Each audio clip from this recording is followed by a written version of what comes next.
ingeta, ingeta, ingeta, ingeta, ingeta, ingeta, bokota, bokota, bokota, bokota, bokota, la famille, bokota, awa, matière sur matière, awa, dossier sur dossier, awa, ya somo, awa, makambo sur makambo, kandenge toyeb sarabino, toujours et encore, tambola na yo mokili, omo na makambo, tambola mokili, omo na ya somo, tambola mokili bandekunanga, omo na ya pasipe mawa. Ah, bandekunanga kande boyebi, affaire ya liwa, ya mwana ya jibe piana, chaque jour, kola la kola mukana ba dossier ya sika, ezobi maka, chaque jour, kola la kola mukana makambo ya sika, ezobi maka kaka. En tout cas, bandekunanga, lelo oyo, toyeli bino lisusu, ba information ya CC, ba information moko bandekunanga, na yoki nanga nzoto malili, na yoki penza nzoto malili, ya makasi, na yoki nzoto malili ya mabe. En tout cas, mokili oyo, il faut ko banga ka mokili, eza na ba réalité mosusu bandekunanga, soki na nokutana na ngote, o mona teke non, mokili eza ya kobeba, mais soki okutani na ba réalité wana, nde okoya ko comprendre que non, mokili eza nango mabe. Grande est ma joie de vous retrouver encore sur notre chaîne Étoile Lune Inès TV. Salut, salut chers Bouchou, salut chers abonnés, salut chers connaissances, salut surtout les amis de Étoile Lune Inès TV. J'espère que vous allez bien. Quant à moi, je suis le bien, super bien par la grâce de Dieu. Chers Bouchou, chers abonnés et chers connaissances, yalelo toye lisusu bande konanga kandenge toloba kanabino toujours et encore que non. Soki ya koloba ezali, toko ya koloba soki pe ya koloba ezali te moyen et toya ezate pe ekotikala kozalate. La famille lelo oyo toyeli bino ba dossier mosusu, toyeli bino ba makambo mosusu bande konanga tobanga mokili. Toye na makambo ya jibe piana, en tout cas bandekunanga, na boy nanga kosala ba commentaire ebele, na boy nanga koloba ebele. Pourquoi? Parce que tant de personnes déjà bakoya koyebsanga mama Étoiline olobaka mingi. Na boy penza koloba loba ebele, na olinga kaka na tiela bino moko boyeba boyoka nini ezoleka. Avant na tiela bino, avant peto kota na mozindo ya moi partage na biso ya lelo. Et kozala mwa malamu na ya nanu ko sensibiliser bandeko na biso nyonso ya sika. En tout cas, si c'est la toute première fois ya kokota penza na chaîne na biso, chaîne moko kitoko, chaîne ya ba analyse somo, chaîne moko ya ba information pas possible. Je vous prierai surtout de vous abonner massivement. Abonnez-vous.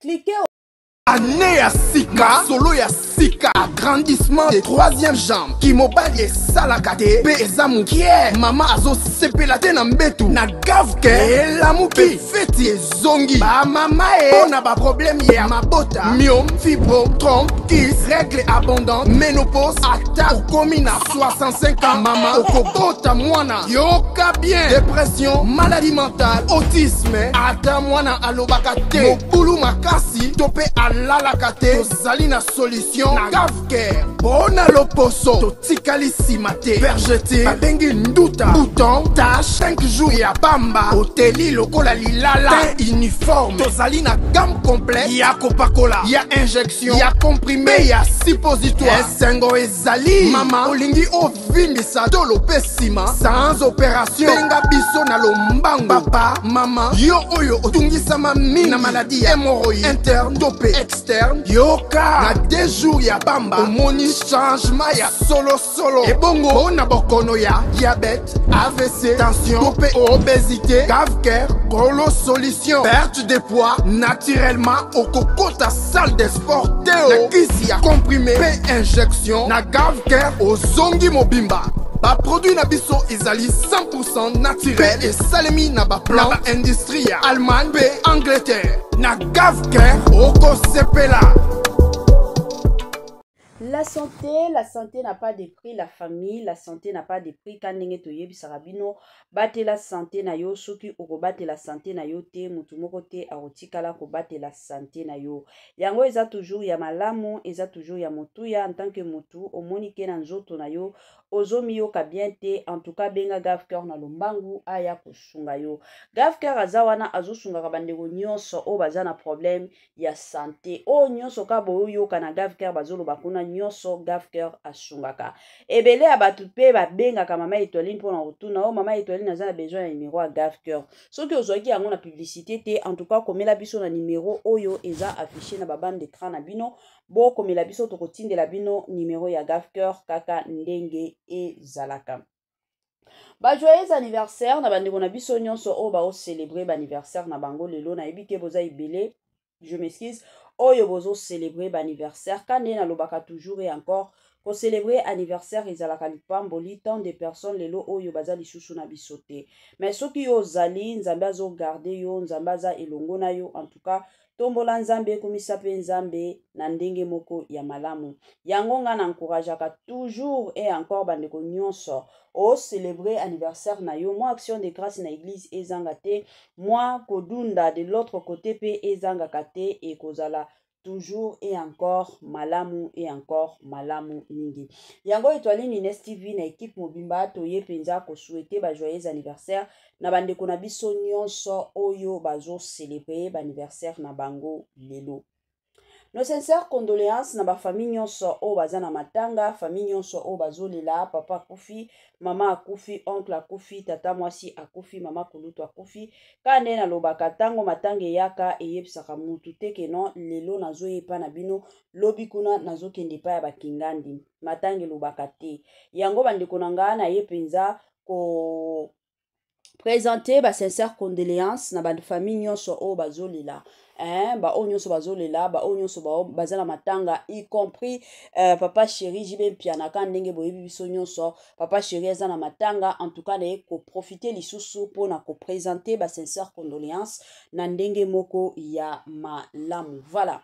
Bandeko nanga ka ndenge boyebi to bongisa moi plateau na biso, soki oza na besoin kosunga mama Etoiline chaîne na ye kende liboso, en tout cas n'hésitez pas, surtout n'hésitez pas, oza na mwa ba micro, oza na mwa ba caméra, oza na mwa soki nini to soki omoni ke okotinda na yo mwa quelque chose pona mama Etoiline abongisa mwa studio na ye mwa plateau na ye, en tout cas ekozala malamu.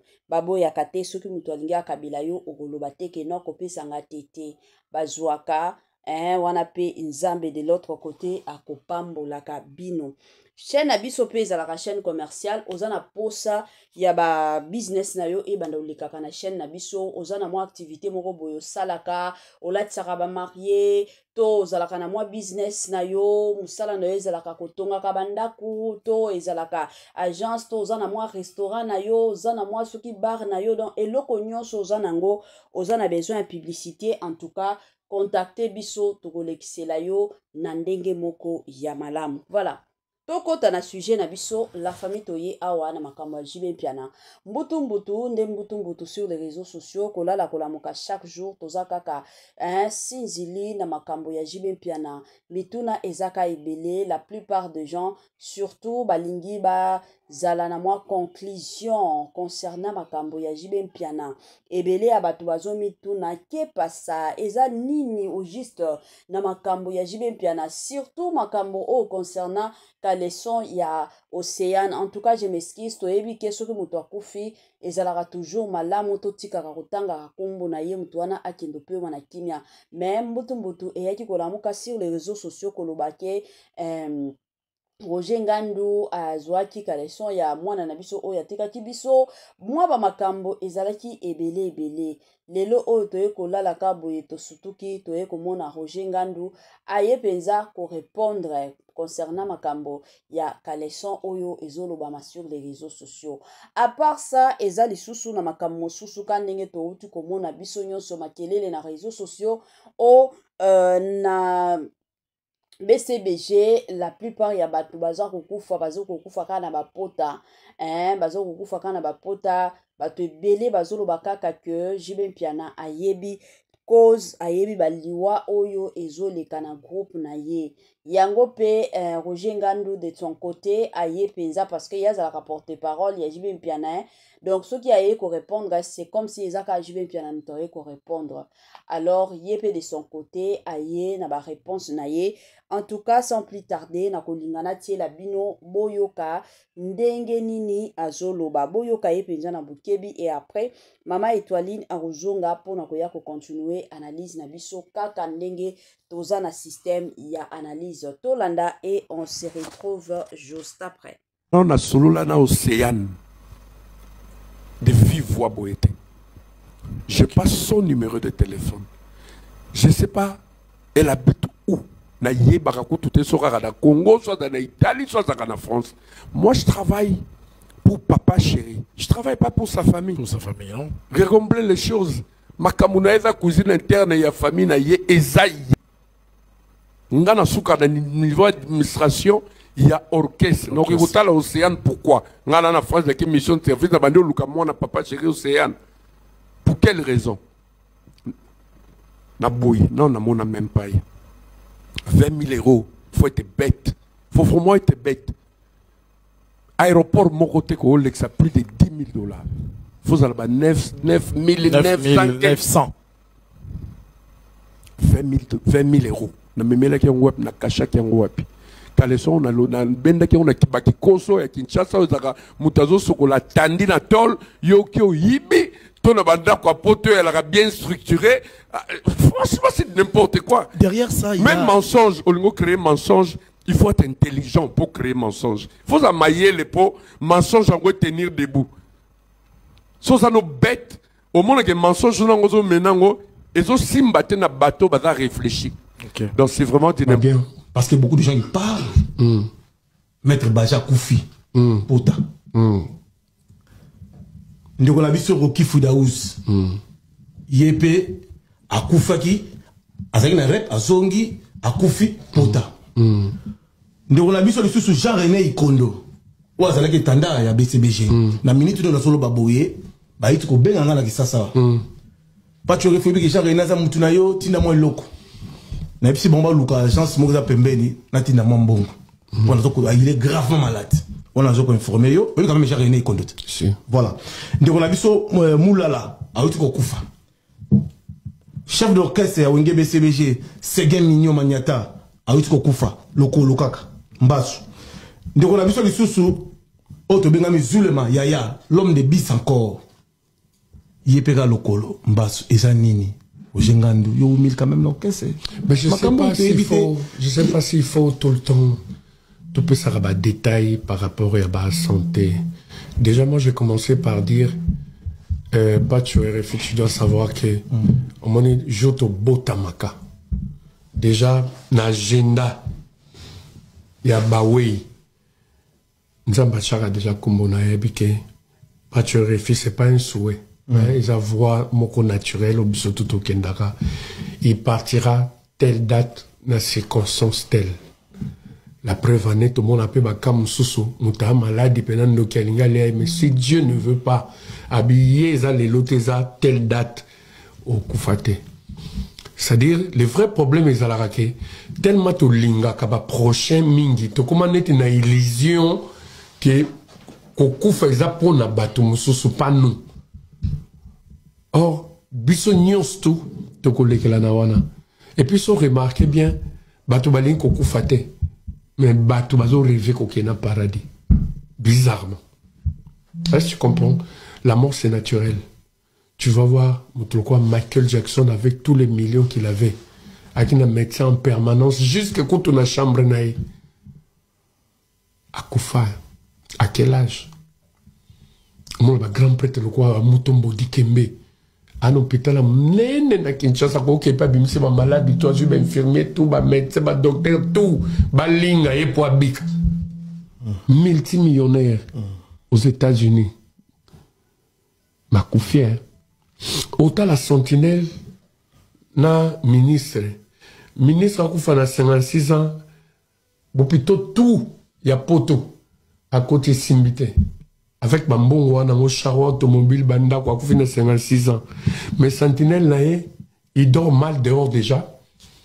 salaire na yezo ko réunir les deux bouts du mois te bana classe mobulu ye moko ata belem susu amela ba mafuta mbila tobo koko akufe msusu na 86 ans. Mais président Roger Ngando, ok, j'arrive, ça va, que je finisse. Akufe na 86 ans.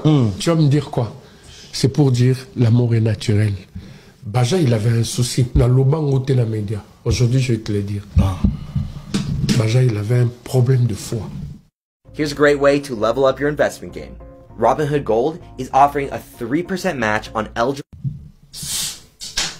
Parce que hôpital a souka Baja zo ke nezana ngalema ba benganga yena vekisi. Président na rep a zo téléphone te to bengi ko ta rep vite fait. Yeb sa prise Baja ça ne va pas. To ke ngalema ba koma ngalema ba checker, il avait un problème de foi. Baja, on lui avait interdit du tabac, on lui a interdit de l'alcool, on lui a interdit le meuf, on lui a interdit de trop baiser, mais il n'avait pas écouté. Il va vivre, il a roulé, il me repose un peu, mais je ne sais pas ce qui me pousse à le dire. Baja continue avec l'habitude de Wana, c'est le même cas avec Zulema. Zulema n'a pas comportement Zulema. Mutalinga qui orchestre na orchestre on a papa chéri Zulema koleka Roger Ngando ata. Il m'appelait mon doudou. Les États-Unis to kota ba foot lockers boy survêtement et Jordan à basket au monde à $750. Ouais, il s'est fait attaquer n'ga Zulema sombat au fond la portefeuille $750. Azo payé quand azo exagéré azo somba on ba comme à l'école là donc bourré de téléphones, bourré de fric. Bazo Kabelaï, un musicien talentueux. Non, puis c'est conseil na biloko na Kinshasa na monaka. Parce que ngana zule matonda ko na anytime, mutuna ngavuma. Mais 2 semaines après, il n'avait plus rien. J'ai dit Zulema, il a inventé des raisons na zundaku, na salibo. Son ambition facture il y a souka. Il y a hôpital il y a Zulema. Après être répugné dans l'hôpital Moussous. Bah répugné au monde benaki ba hôpital bena ba médecin ba docteur ba sangan ba habité abimao. Quel que soit bon bazo futa bima. Ngam na bete le président solo na vie de loin. Mutabete le président solo hôpital wana. Facture azuli ma ya souka avant ko fangam na kendo futa. Mais ça tala zuli ma aussi ngabi mission na bino lobaki oyi langa yeyo. Ah, mais tu m'as amené une personne qui est déjà mourante. Ah, mais je veux quand même faire quelque chose. Mais il n'a pas longue vie. Attends, mais il n'a pas longue vie. Il a 480. Ado Ganga, il ne marchait pas, il ne mangeait pas, il ne faisait rien du tout à part crier sur le lit. Mais ça t'inquiète. Tonga, boutou, tongo, baïba, tcheka, zoule, ma boy. Ce que Bamba n'était n'a pas 70 quelques. Abi, c'est pas bien. Ce qu'il faut, on met là-bas sucré, bah coca, bah nini, bah sucrerie. Il faut un matin, au moins, t'as là-bas 110, 120 pour la journée, là. Bah, bande ciblé, pota, on a poté cicatrisé. Po, ya zoule, mais changeait, avec zongi, pone, tinga, boy.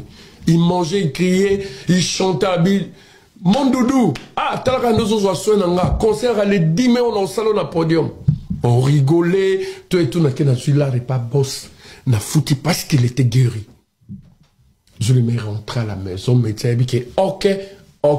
Après, c'est bon, bah, rendez-vous, dans moi, c'est maman Denise.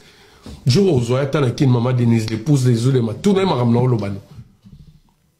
Pour la raison pour la salle uniquement reportage. Je ne sais pas ce qui s'est passé, n'est-ce pas, sur où il y a Zunga Kindaku. Na rendez-vous naïe. Où il fallait Zunga contrôler pas médecin, je ne sais rien. Mais moi, c'est na benganga pondi. C'est maman Denise, na bengue sa papa chéri. Quand il y a Zulema, bato nyonso va se réunir et ça suit à ma hôpital T. Photo benga ba sango. Na médecin place au Wouté qui a yébissé ngai, si ça dégénère, bo sang sa famille a Zulema nyonso. Bo benga basango. Na famille mutumba zo salima kambo. Zulema, il est envoûté, il n'est pas normal. Parce que ce qu'il fait, c'est pas normal. Parce que Zulema continue à prendre Babiloko et Bandago nuire santé jusqu'à l'hôpital. Mais ça, ça peut savoir rapport. Est-ce que tu comprends? Non, je comprends. Le Camerounais, la faute revient à qui? À Papa Chéri, parce qu'il n'a pas pris soin des Zulema. Yebisanga. Les autres que tu cites, les noms là, ils font pas partie du groupe. Neti Roki Fedaouz, il fait pas partie du groupe, c'était un fan. Il était à côté de Papa Chéri, il va remplir des devoirs Moussoussou. Jean-René Ikoto. Jean-René Ikoto. Ça fait même 2 années que je ne lui ai pas vu dans le milieu et à Wingé. On a solo là dans l'océan de vive voix Boété. Je passe son numéro de téléphone. Je ne sais pas, elle habite où. Na Yébarakou, tout est sur le Congo, soit dans l'Italie, soit dans la France. Moi, je travaille pour Papa Chéri. Je ne travaille pas pour sa famille. Pour sa famille, non? Regardez les choses. Ma kamunaeza cuisine interne et la famille na yé ezaï. Ngana souka dans niveau d'administration, il y a orchestre. Donc, il y a l'océan. Pourquoi? Ngana na France, la mission de service, la bande de na Papa Chéri océan. Pour quelle raison? Na bouille. Non, na mona même pas. 20 000 euros. Il faut être bête. Il faut vraiment être bête. Aéroport, mon côté, ça a plus de 10 000 $. Il faut avoir 9 900. 20 000 euros. Na memela ki ngwap na kasha ki ngwap. Kaleson na lo na benda ki on a kibaki koso ya Kinshasa ozaka mutazo sokola tandi na tol yo ki oyibi ton banda kwa poto elle a bien structuré. Franchement c'est n'importe quoi. Derrière ça, il y même a... mensonge, au lieu de créer mensonge, il faut être intelligent pour créer mensonge. Il faut amailler les pots, mensonge en tenir debout. So ça nous bête au moment que mensonge nous ngozo menango ezo simbate na bateau baza réfléchir. Okay. Donc c'est vraiment du n'importe. Voilà, de retour, la famille na bandi ebele ya batu to tukoyoka mwa ba explication nyonso ya Roger Ngandu ndenge azopesa ba explication concernant ba makambo nyonso oyo eleka na groupe na bango concernant makambo ya Kaleson ya mwana ya Jibe Mpiana. En tout cas la famille na kolinga pe na sala mwa analyse nanga kaka ndenge ezalaka.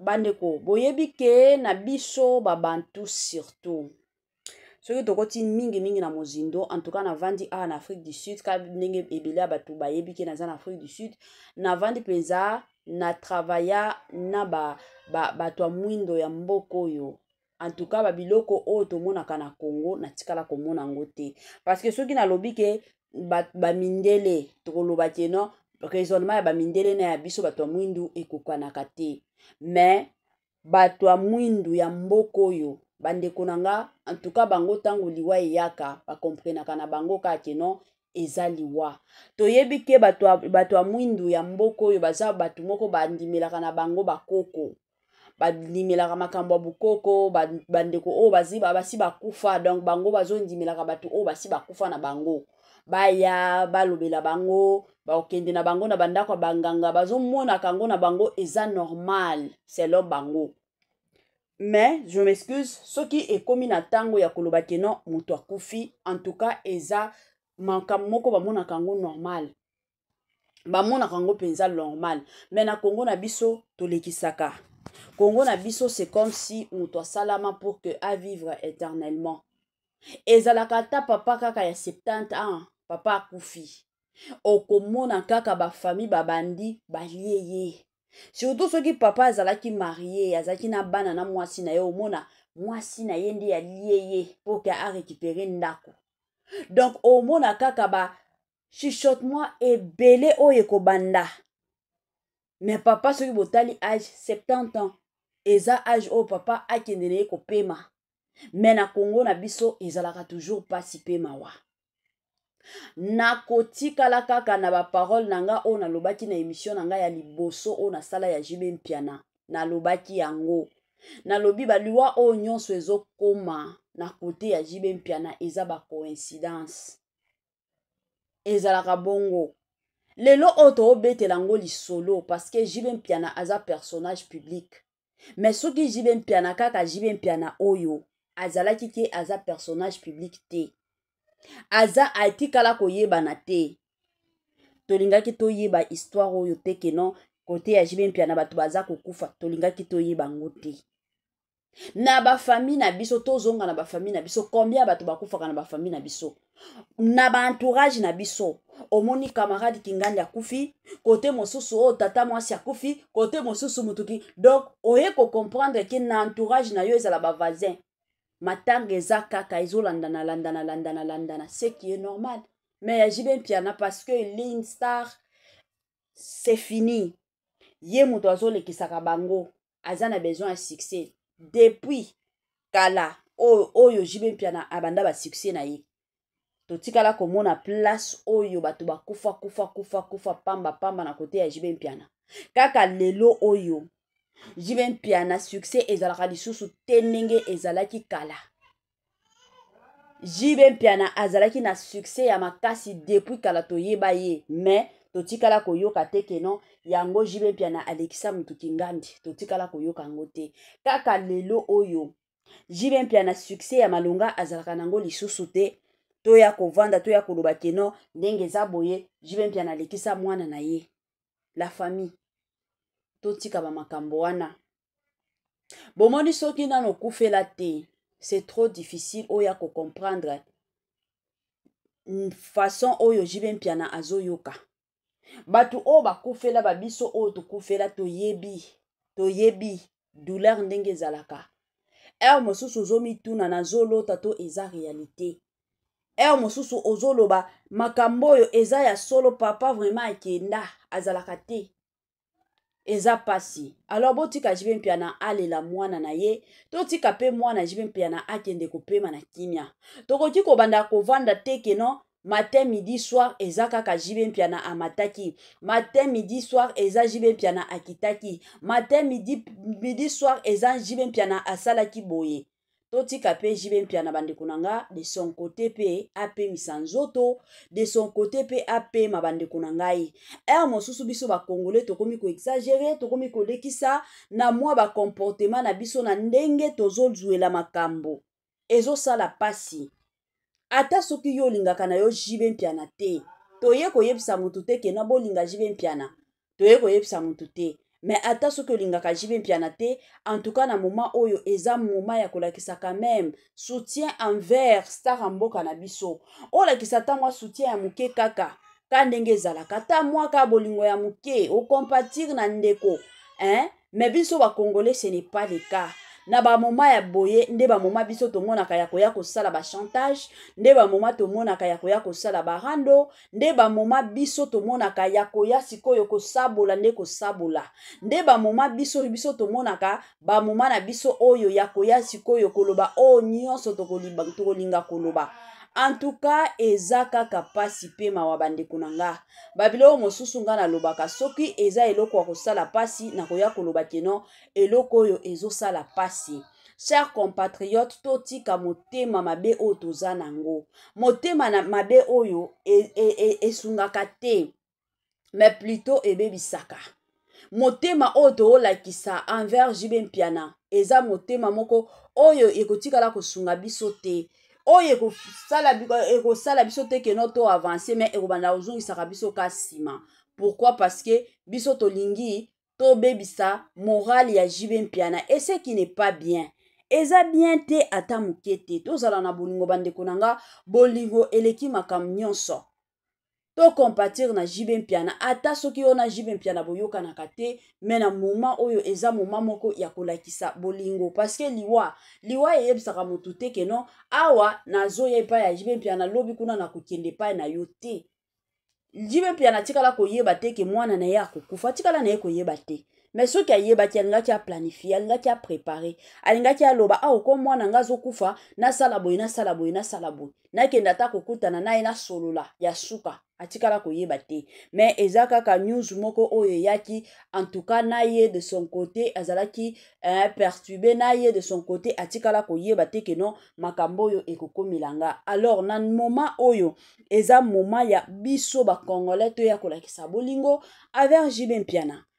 ke koyaka tolingaka toujours toya kobebisela ye ba réputation toyaka tolinga toujours toya koloba o nyonso biso tokolinga koya koloba toyaka tosala bisalasala na biso ekotikala kosunga te bandeko na nga oyo eza kaka mwa analyse nanga selon ngai nalobaka toujours analyse nanga selon ngai en tout cas totika motema mabe oyo tozotambola nango nayebi te en tout cas congolais azalaka toujours na interprétation ya mabe penza makasi makambo oyo ya kaleson booloba si réellement makambo oyo ya kaleson ezalaki ya solo meka ndenge ndeko na biso oyo journaliste abengaki mama ya Océane azolela ka ndenge abimisaki ba audio sur les réseaux sociaux mais makambo wana kaleson tolingaki toyoka ngo na ndenge babengaki mama ya Océane to ata na minute oyo tolingaki toyoka mama na biso Nicole Longondo alingaki aloba penza ke non jibe mpia na mutu alielinga mwana ye mutu atindaki mutu kingandi azwa kaleson me totikala koyoka makambo wana te eza kaka bambutu ya ba réseaux sociaux batu oyo bazalaka toujours na ba chantage na jibe mpiana batu oyo balingaka toujours kozala na barando na bijibe mpiana bango nde bazoya kolamuka na makambo wana bango nde bazoya koloba oyo nyonso balingi baloba pour que babebisa kaka réputation ya jibe mpiana.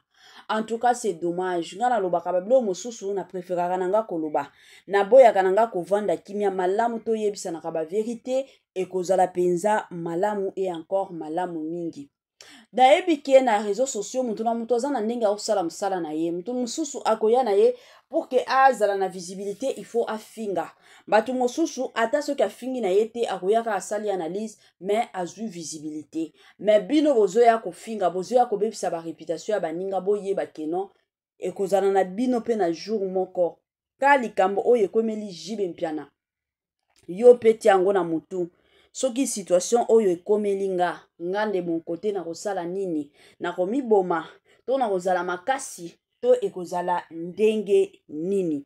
Voilà la famille moi suka na biso yango oyo en tout cas ndeko na biso nyonso o basabonaki te na sengi na bino bo sabone masima. Permettez-moi surtout de vous dire bye.